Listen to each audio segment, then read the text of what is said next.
أمونغو إثيوبيان إيرتران أمونغو سودان something أمونغو قبصن قلن إماراتسن سعودي أبزح كبابزي أما أخل غير خاز قبر زلو متفنان كنديناي كم هزبه وحدا جاي ورقنا الليل خا كتحتت نزي زعق ملسك تركب يزقبك سيرتراز قبر ركب يهون انت حبي حتى سيرتراز قبر ركب ويمس منجست ايرتراز قبر ركب سيزب ايرتراز قبر ركب بزخون يخون منقدي ناو حد سير بز منجست ايرتراز قبر ركب انصار زخون حيلي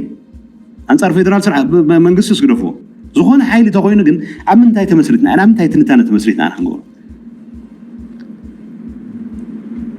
انا حتتي مس دبلوماسيات زعما تفناقلت يزارب أب زرزر كاب زحزنا يوم زعبانا يو جنرال صالقان قبرتن سعيد ما أبتيا بكرنا أفريكان صلالي زل حدقا ملكيتو تقراي كلو عزقباق ومن مزرابو مصبص ابنا زكريون ابغدا سلسته جنرال دما بيرو صت حاويسو كلتنا يتقاومو مغلصات وصيم يوم بخالي غص انتغباراونت وصانه لعلوت عزز سراوي تግራይ ዝቃወም መግለጹን አሎም እዚ ከምዚና ሃሎም ሎሙ ድማ ምቅያር ከንቲባን እገዳ አዘዝ አርምታትን ሓዊሱ ብርክት ዝበሉ ፍጻመታት ኣብ ብርክት ዝበሉ ከባብታት ተኸናዊነም ኣለው ሰላም ጥዕና ይብልና ክቡራት ተኸታተልቲ ትግራይ ስትሪም ሚድያ ኖሎሚ ካብ ዝሓዝናዮም ትሕዝቶታት ኣላሊናኩም ጸኒሕና ናብ ዝርዝር ክነስግረኩም ክሳብ ፍጻመ መደብና ምሳና ክትጽንሑ ብክብሪ ንዕድም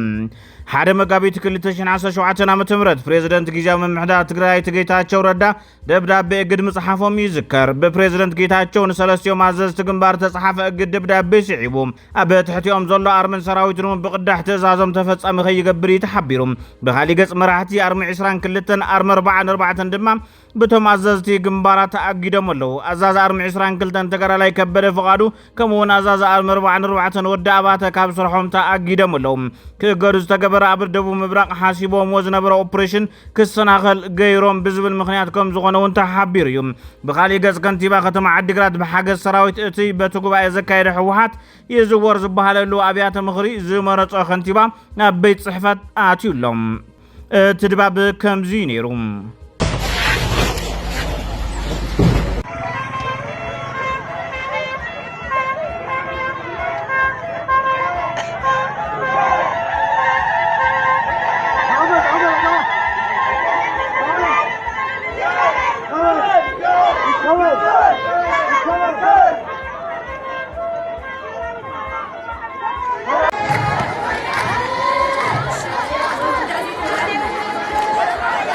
ባህሊ ገጻ በከተማ መቀለ ክፍለ ከተማ ዓዲ ሓቅውን ማህተም ንመቆጻር ፈተነ ከም ዝተገበረን መናእሰይ ክፍለ ከተማ ተኸላኺሎም ከም ዘትረፍዎን እቶም መናእሰይ ይዛረቡ ያው ለማ አንቲል ነረኹነታት ያው ማህተም ክፍለ ከተማ ዓዲ ሓቂ ለምምንጣል ተዓሊሙ ነይሩ ያው ወጣት ክፍለ ከተማ ዓዲ ሓቂ ሓቦኛ ያም ዝፍለጥ ሽካዓ ኸዚ እንግዲህ ያው ሞጽም ነይሮም أمثل ترى إيه خزقن يتساق علومي وطات بقى يخون يدبر كحلفاس زابرس بقى أبو سرناينا إياي خويو عينيا نبت عمل قرميو دسالي خلها همنا من سي كفلة كتما عد حكي فليل أقوام كلي كان يو هالتينا تكعبيتي سلامين عندلي وطات الموتشيخا أبي عداك حمد زلوا معبالة دما بعلم سجد زمرة عبالات 45 كورميتن 54 تقارلتن تمر حيلي بيروتات صبح ساعتين بحيل الناس ورو يأتوا اللوز بالحبري تاوتينيرم بجزاو من محدار تقراي كنتيبا كتما عداك حمد كوينو نستمدبه انجنر سولومون نمتحز زتوافر حيلي داولة دوب نقونن دحريتن بمخباب أبي يجوز إلى متياق متجمرو من عصيت من در انتايد لهم مسبولو من الاستقالتي مستعكبون تابتينهم تبهير اللهم نزيزة تحباب بروزلون علم سجد أزازي كورميتنا 54 أرمي 15 ناي صبح ساعسي أحلاف ملشا أيتم برهاتون يم يبهلم قبل علي كنتيبا ختما عدو قدام فتنا قتلت أكايدو من لوز بالحاوري تاون واتس إلهم أمود أتا من محدار عدو قدامون سيرهم زعاتو خوينهم كنتيبا ختما عدو قدام زغونا أيتا عمدهم ولد برهان عصيرهم ناب زيته فلت أبوتا وسيدهم وزب الحاوري تاون واتس إلهم يخون برتي كنتيبا بزعبا دحنا النتي تجنيكم بسلكم بوجتن تحاتو زلغ محوات ኣሓድ ሓንያ ይትጨነቁ ዝብል ሓበሬታ ይሂብሎ ኣብ ናይ ፌስቡክ ገጹ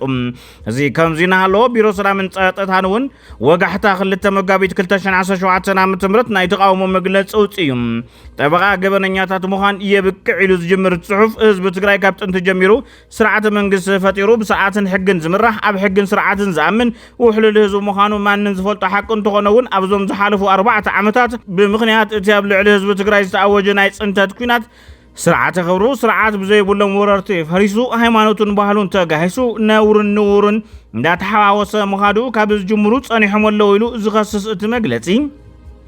ህዝቢ ትግራይን ሰራዊቱን ስምምዕ ፕሪቶሪያ ተጠቂሞም ሰላም ክሰፍን ናይ ሕጊ ልዕልና ክነግስ ዓበይቲ ጻዕርታት ይገብሩ እኳ እንተጸንሑ እቶም ጸገማት ኣብ ክንዲ ዝመሓሹ ካሊእ ፖለቲካዊ መልክዕ ሒዞም ብስልጣን እንዳተደገፉ ኣሰላልፋ ፈጢሮም ንህዝብና ናብ ዘይወፁ ዓዘቕቲ ከእተውዎ እዮም ዝረአዩ ዘለዉ ህዝቢ ትግራይ እውን ነዞም ጸገማት እዚኦም ክኹንን ካብ ጫፍ ናብ ጫፍ ተላዒሉ ናይ ሕጊ ልዕልና ይከበር ገበነኛታት ናብ ፍርዲ ይቕረቡ ዝብሉ ጭርሖታት ተሓንጊጡ ኣደባባያት ምውፃእ ካብ ዝጅምር ነዊሕ ግዜ ኮይኑ ወሎ ሰራዊት ትግራይ እውን ነዞም ጸገማት እዚኦም ንምእላይ ንምእራምን ተደጋጋሚ መግለጽታት እንዳሃበ ድሕሪ ምጽናሕ ኣብ ልዕሊ ገበነኛታት ናይ ተግባር ስጉምቲ ሙሳድ ኣብ ዝጀመረሉ እዋን ኣብ ልዕሊ 3 ናይ ግንባር ኣዘቲ ናይ እግድ ደብዳቤ ባይተ ጌታቸው ረዳ ተጻሒፉ ርኢና ዝብል እቲ መግለጺ ይኹን እምበር እዚ ስጉምቲ እዚ ናይ ትካልና ኣሰራርሓ ዘይተኸተለ زي سؤال زورد بين وسقم تلازخونة تقبل نتيون طرح زي كونس سلطان كاتا تقيمكا قبلن هات نمكل غال نمكو صارن زقبر زلو صاري ندحري زمل سلازخونة بغلطف دو قبل اندحاتتنا حز تجمير زلو حق منقسنا مخبار سرحتي تتناغيرو كم زغتل نهزبنا نفلت يبل بيرو سلام النساتانا بزحبو مجلسي بريزيدنت ጌታቸው ረዳ ድማ በህልው ኩነታት ተመልክቶ መብዛሕብዎ መግለጺ እዚ ተርእዮታት ንሰራዊት ንባዕልዩ ሓደጋ በመባል ኣብቲ ምሕደራ ዘሎ ጸገም ዝፍታሕ መሓውር ጊዜያዊ ምሕዳር ትግራይ ይኹን ካሊእ ብልዝ ወይ ባዕሉ ህዝብ ብዝገብሮ ቃልሲ እምበር ሓደ ጉጅለ ካብቲ ሓደ ጉጅለ ኣበላሊጽካ ክብሪ ሰራዊት በመውራድ ዝፍታሕ ኣይኮነን ኢሎም ሰራዊትና ንምንታይ ምዝ ሕጋዊ ጉባኤ ገይሩ ንስልጣን ዝጓየ ጉጅለ ይልጠፍ ክብል ተሰሚዖም ኣለዉ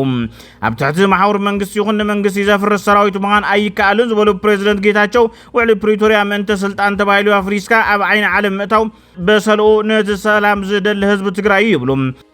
ኣብዝና ሃለና ናብ ግጭት ተተኣትዩ ሓደ ዓለም ብዓለማ ንኣና ተዝክረሉ ዕድል ኣይህልዋን ምክንያቱም ዓበይቲ ሓራም ዘሎ ኣብዚ ጉዳይ ዝኣቱ ናይ ምዕራብ ቀይሕ ባሕሪ ገማግም ቀይሕ ባሕሪ ምዕራብ ዝበሃል ናትና ቴሪቶሪ ዝርከበሉ ምቁፅፃር ዝምልከት ኩሉ ዓይነት ዓቕሚ ኣብዚ ይረባረቡ ኣለዉ ምዕራባውያን ይረባረቡ ኣለዉ ኣዕራቢ ይረባረቡ ኣለዉ ኩሉ ይረባረቡ ኣለዉ ኣብዚ ከመይ ጌርና ኢና ከይተሃሰና ንወፀሉ ኩነታት ንፈጥር ናይ ኩሉ ፀላእ እውን ናይ ኩሉ ፈታው እውን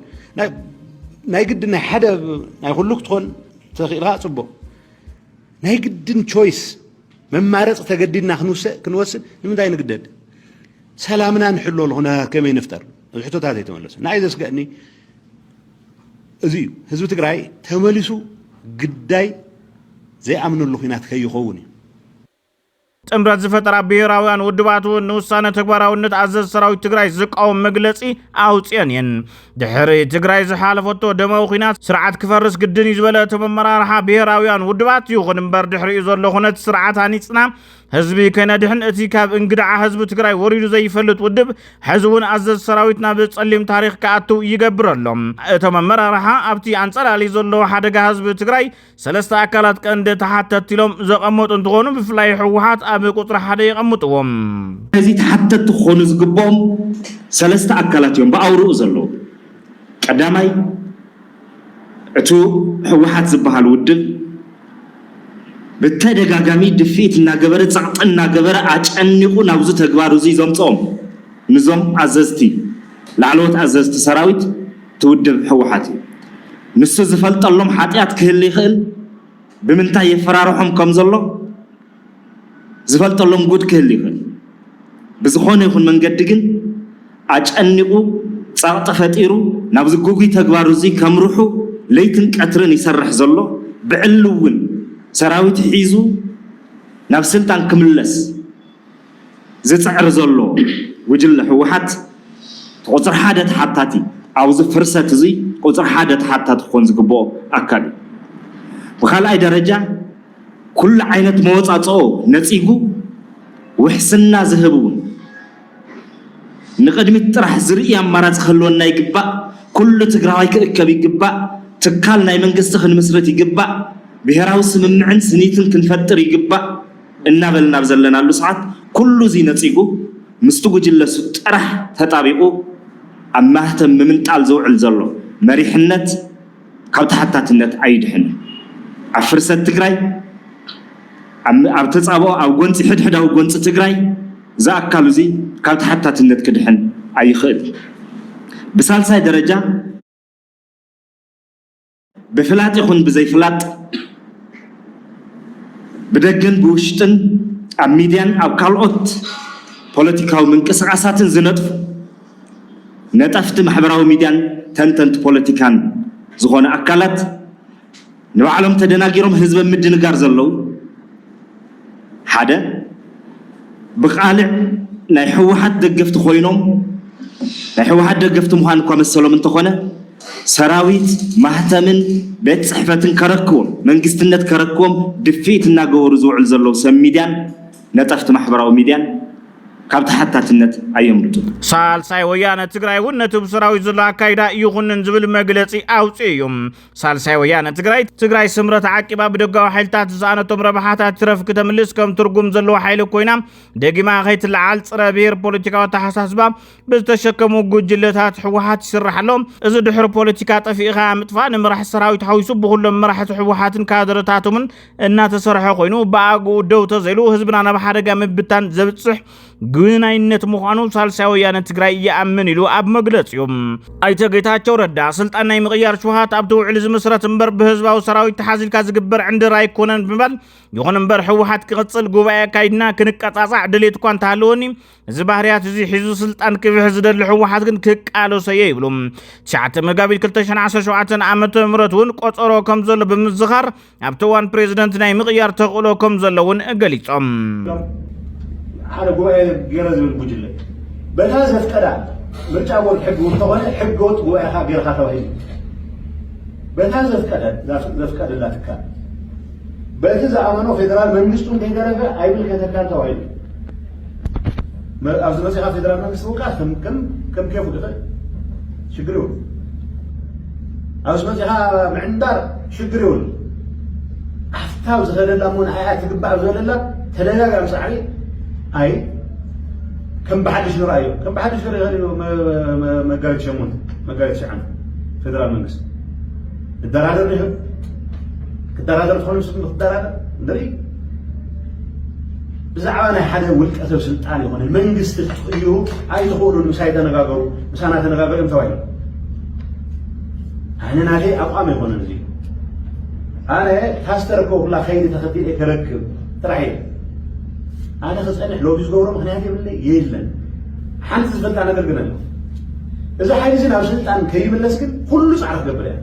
أبزي قربات مزابلتي بحيلي نايم ملاس مدبات كم زلو مشي كازر زلو كساب سنك يدالو زبل تأزاز زبط صح من قصاص حاسوت يوزبلو أي تقيتاتشو أبزوان بسلام نملاس زقبرنا يتسعرتات نتايت سنكغنام ديبلوماسياتاتو نتايت عنتو كنحدر يولونا يوم جن حدا قوام زي ملاونا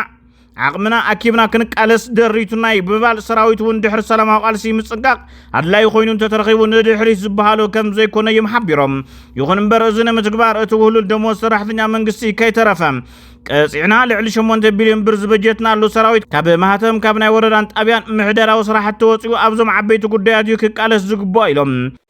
مسيرترا ركب نيرونا نايمانم كساب زي قد مزخون ركب أي سلان ونيبلو يخون بر عبيت هاجرات عالم كساتفالو تقاربا أبزلو على خوينات إثيوبيا إيرتران تجارو كمين دحان عرسنا نكلا خالزبل كان حاسب يعاق من أيلهم أبزي بفلاي دما بالسجنا دوب تجراي كحلو بزبل دوبات تجراين إيرتران سراويت نمنصا انتفتن ناتنا انتاي قبر ملسي انتاي يخون يزج أنغني يولهم جنرال صاركان قبرتن ساي أبزو قد حساب مونغو إيرتران إثيوبيا زولا حدش كوينات أبت تقيح بحري زوبا قرن أفريكان كبير سعبينات كم زلون ሓድሽ ኩናት ካርታ ሃገራት ከም ዝቕይርን መግላጾም ምጽብጻብና ዝዝከር እዩ ዘይ ስሩዕ ርክባት ምስ ፌደራል እውን ከይተረፈ ኣለዉ ዝበሉ ፕሬዚደንት ጌታቸው ረዳ ብፍላይ ድማ ካልኦት ወጻእተኛታት እውን ርክበለኩም እናበሉ ዝቕርብሎም ሕቶታት ከም ዘለዮም ዝዛረቡ ይኹን እምበር ኣብዚ ህሞት እዚ ተበቲና ዝሓይሽና መሰልና ምስ መሰለና ንፈጥሮ ርክብ ናብ ዘይንወፅእ ሓደጋ እዩ ዘሳጥሕና ብባል ትግራይ ብጥንቃቐ ካብተን ጸላሊዋ ዘሎ ሓደጋ ንምውፃእ ኣብዚ እዋን ሓድነት ፈጢርካ ዝተኣከበ ሓሳብ ክህሉ እትንኮ መዋጾ ምዃኑ እዩ ዝገልጽ ንባዕሉ ክከላኸል ትግራይ ፍርቂ ክሕዝየ ኣብ ዝብለሉ ሰዓት እንታይ ኢኻ ትገብር እንታይ ትሓስብ ፌደራል መንግስቲ ብስምምዕነትና እንታይ ስሙ እንታይ ይበሃል ወሰን ኢትዮጵያ ክሕሉ ክብል ይኽእል እዩ እዚኣ ንምግባር ኣብ ዝንቀሳቐስሉ ሰዓት ዓባና እንታይ ይፍጠር ይኽእል እዚ ይሕስበኒ ከመይ ጌርና ካብዚ ዓይነት ኤክስትሪም ቾይስስ ንባዕልና ነድሕን ኣብ ዝብል ግን ክንሰርሕ ኣለና ኣነ ዝፈልጦ ኣብዚ ሕዚ ኩልግዜ ዝሕተቶ ኣብ ሱዳን ፖለቲካ ከይተረፈ ኣብ ናይ ሱዳን ፖለቲካ ታራ ኣለና ስደተኛታት ኣለውና ስደተኛታትና ክነድሕን ኣብ ንገብሮ ምንቅስቃስ ስደተኛታተይ ክምለሱ ኣለዎም ዝብል ኩሉ ቁጥዕ ዘሎ ወገን ኣሎ ኣብዛ ጉዳይ እዚኣ ናይ መን ሳይድ ይሕዝ ዓበይቲ ሃገራት ከይተረፈ ይሓቱና ንመን ኢኹም ትድግፉ ትግራይ ሓቂ ንምዝራብ ሓሲብና ተንገብሮ ከም መራሕቲ ኣክት ተንገብር ኣብዚ ከባቢ እዚ ዝፍጠሩ ዴቨሎፕመንትስ ተዘይፍጠሩ ዝተመርፆም ግን ድማ ምስ ተፈጠሩ ናብ ፀጋታት ክትቕይሮም ትኽእሉ ዕድላት ከይተረፈ የምልጡና ኣለዉ ሕዚ ካልኦት ብዝወሰኑ ውሳነታት ህዝቢ ትግራይ ክርቀር ግን ድሌት የብለይን ጥራሕ ዘይኮነስ ዓቕመይ ብዝፈቐደ መጠን ዘይኣቮይድ ክገብር ክሰርሕ እየ ካብ ወፃኢ ናብ ካልእ ትንታነ ተኣትዩ ገሌ ዘዋፀና ገሌ ይሕፍር እዩ ገሌ ዘዋፀና ዘይዋፀና ኣነ ምስ ፌደራል መንግስቲ ዘለና ንርክብ ቢኮዝ ሕዚ ታዘላትን ንርክብ ሰላማዊ ርክብ እያ ፕሪቶሪያ ኣብ ምፍፃም ተመስረተት ርክብ እያ መርዓ ሰብ ናይ ምምላስ ሱዳን ናይ ምግዋጥ ወይ የመን ናይ ምቁፅጣር ዝበሃል ኣሬንጅመንት የብላን ስለዚ ሕመቕ ይፀብቕ 1.5 ሚልዮን ትግራዋይ ዝነበረሉ ኢትዮጵያ ኣካል ኢትዮጵያ ስለ ዝኾንና ጥራሕ ኣይኮነን ኣካል ኢትዮጵያ ተዘይንኸውን እውን ቁፅሪ ማተር ይገብር እዩ 1.5 ሚልዮን ተጋሩ ዘለወሉ ከባቢ ብቑዕ ምድላው ከይተገበረ ክሕመስ ድሌት የብለን ንምንታይ ከይሕመስ ብዝተኻለ መጠን ምስ ኩሉ ሰላም ክንፈጥር ኢና ማለት ሓደ ነገር እዩ ትዝግበር ዘሎ ዓለም ብዓለም እውን ዝሓተና ዘሎ ሕቶ ከም መራሕቲ ተወዲብና እውን ስለ ዘይንንቀሳቐስ ተወሰነ ዕግርግር ዝደሊ ኣብ ናይ ቲፒኤልኤፍ ሊደርሺፕ ዝህሉ ብውልቀ ሰባት ዝግለጽ ገሊኡ ብመሪሕነት ተኮይኑ ይፈልጥን ኣነ ብዘሎ ኩሉ ዝጀመርኽዎ ምንቅስቃስ የፍልጥ ነይረ ንፌደራል መንግስቲ እውን ብድሕሪት ክንወቕዓካ ኢና ዝብል ነገር ይነበሮ ኢንፋክት ናይ መጀመርያ ኢኒሽቲቭ ዘይትረኽቦም ዝብል ካብ ቀዳማይ ሚኒስትር ኣብይ ዝመፀ እዩ ነይሩ ዋና ግን ድሕሪኡ ኣጋጣሚ ተረኸቢካ ትገብሮ ርክብ ዘይተወደበ ብምዃኑ ከይሓሰብናዮ ከይተደላናሉ ናብ ሓደጋ ክውድቐና ዝኽእል ዕድል ግን ሰፊሕ እዩ ዓለም ብዓለም ኣይሓተና ኣሎ መፅኦም ዝሓቱ ኣሜሪካ መፅኦም ዝሓቱ እዚ ኣውሮፓ ህብረት መፅኦም ዝሓቱና እዚ ኣለና ይብሉ ኣነ ዝፈልጦ እኳ እንታይ እየ ዝፈልጥ ዲፌንድ እየ ዝገብር ግን ዘይተወደበ መንገዲ ንኸድ ስለ ዘለና ብዘይተወደበ መንገዲ እናኸድና ዘዋፅና መሰልና ገሊኡ ንፋኖ ገሊኡ ምስ ኣዲስ ኣበባ ኣነ ዘይፈልጦ ርክብ ዝገብር ኣሎ ምስ ፌደራል መንግስቲ ከይተረፈ ከይዱ ኣነ ሕሸካ ዝብል ኣሎ ባይዞ እቶም ልሙዳት ጥራሕ ከይመስልኹም ዘይተለመዱ ዝመስሉ ካልኦት ወገናት እውን ኣለዉ ንሕና ንሕሸካ ዝብሉ ዘይፍለጥ ርክብ ዝገብሩ ምስ ኣዲስ ኣበባ ሲሆን ምስ ኣስመራ ምስ ካርቱም ምስ መቕዲሹ ምስ ገለ ዘይተወደበ ምንቅስቃስ ምስ ምስሪ ዝግበር ዘይተወደበ ምንቅስቃስ መጨረሻ ከጥፈና እዩ ዓለም እውን ዝሓተና ዘሎ ርክብ ዝገብሩ ሰባት ኣለዉ ገገሊኡ ወርቂ ክሸጥ ዝደሊ ርክብ ይጅምር ብስም ህዝቢ ትግራይ ገብሮ ጌጋ باسم حزب تግራይ يحمق يصبق سرح زغبو اكل حزي تجزاو محدار توديونا اطناخيرنا جيغاتاتو ارمنا تزي يسرحنايو خلته كورنيلات وي خلته جنرالات وي خلته ماكل الكوميتي وخلته بوليت بيرو خلته سامثينغ خلته وزته زبحال سبال بزغورو تبتنه من قصاص مخنيات حزب تግራይ ናብ ሓደጋ ክወድቕ ዝኽእለሉ ዕድል እናሰፍሕ በብዕለቱ ይመጽሉ ቶም ሕዝብ ከባቢ ዕደሙ ዘለው ኣብ ተዋስኦ ዝዕደሙ ዘለው ኣካትር ካብናትና ቁፅር ወፃዮም ሰው ውሽጥና ንእሽተይ እንተኾነት ርኢና ዘዋፀናን ዘይዋፀናን ከመይ ጌርና ኢና ካብዛ ሆብላ እዚኣ ክነምልጥ ንኽእል ዘይተረፍ ተኮይኑ እውን ሓደጋ ንኽእል ዝብል ሓሳብ ኣይልዓልን ጣብያን ወረዳን ለና حزون ጣብያን ወረዳን هو ህዝብና ንምልዓል ዝጠቕሙ ዓቕምታት ምዃኖም ፈልጥ ግን ህዝብና ንምልዓል ዘኽእሉ ዓቕምታት ህዝብና ብዝብትን መንገዲ እናኸድና ግን ካብዚ ሓደጋዚ ክንድሕኒና ዝብል እምነት ይብለን እቲ ምጽልላም ይቕጽል ዘሎ ሻዕብያን ብልጽግናን ሃገራት ዓለም ኣሰሊፎም ኣብ ሜዳ ትግራይ ብደም ዕሸላት ተጋሩ ክጻወቱ ዳንኪራ ኩናት ዘውቅዕ ባይታ ረኺቦም ኣለዉ ዝበሉ ኣይወሓዱን እዮም ሓድነት ተጋሩ ብዘይምህላው መራሕቲ ትግራይ ባዕዶም እቲ ዘይተርፍ ዝመስል ኩናት ብትግራይ ክጅመር ይዕድሙ ኣለዉ ዝበሉ እቶም ጉዱሳት ተጋሩ ዓለም ዝተቆጻጸሩ ይመስሉ እገለ ጣብያ ብዓወት ተቆጻጺርናያ እገለ ወረዳ ኸቢብናያ ብኻሊእ ገጽ እገለ ዞባ ብቓልስና ድሒናያ ዝብል ጽውጽዋይ ንትግራይ ጸቅም መስመር ኣይኮናን ይብሎም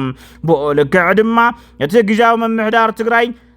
ኣብ ፕሪቶሪያ ዝተቐመጡ ዓበይቲ ዓንድታት ከፈጽም ግዜ ዝተሃወ እኳ እንተኾነ ክሳብ ሕዚ ክፈጽሞም ብዘይምኽኣሉ ስልጣኑ ከረክብ ግድን እዩ ኣብ ኩለን ከተማታትን ወረዳታትን ዘሎ ምምሕዳር ናብ ሕወሓት ኢድ ከኣቲ ኣለዎ ዝብል ጎስጋስ ምጅማሮም ትኽክል እዩ ዝብሉ ድማ ኣይተሰኣኑን በዝበለ በቲ ንህዝቢ ትግራይን ንትግራይን ሰላም እናተመነና ሰላም ንኹሉ ወዲ ሰብ